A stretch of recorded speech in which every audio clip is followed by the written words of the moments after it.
When it comes to maintenance work or troubleshooting electrical systems, isolating electrical energy is one of the most critical safety steps.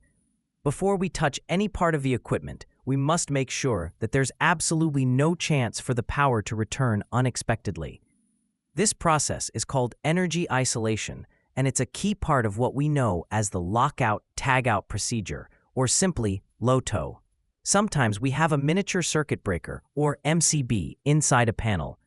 Now, imagine we need to isolate only one circuit for maintenance, maybe a lighting line or a small motor, without switching off the entire panel.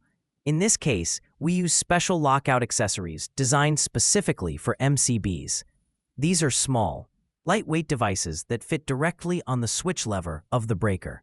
Once the lockout device is in place, we insert a small screw or clamp to fix it firmly. Then, we attach a padlock to make sure nobody can accidentally turn it back on. This is very effective when several people are working nearby or when maintenance takes time. It prevents anyone from restoring power until it's completely safe.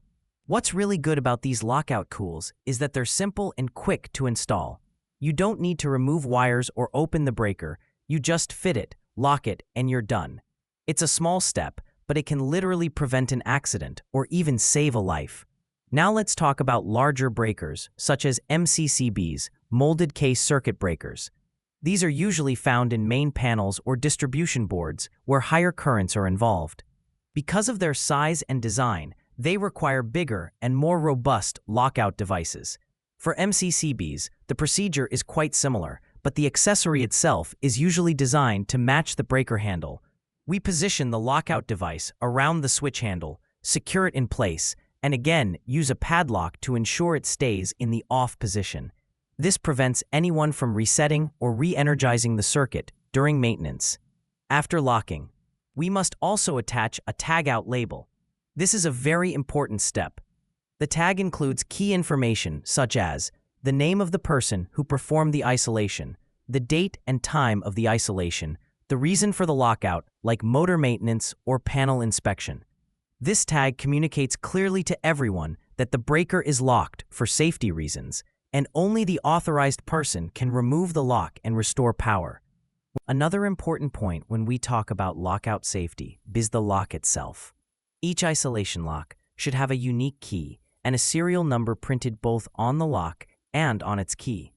This number makes it easy to track and record every lock used during maintenance.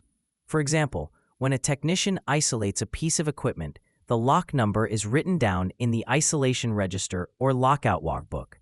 That way, at any time, we can check which equipment is isolated, who locked it, and where the key is. It also prevents confusion because every lock and key are one-to-one. No duplicate keys exist. This simple control helps maintain full traceability and ensures that no equipment is re-energized until it's officially verified and authorized.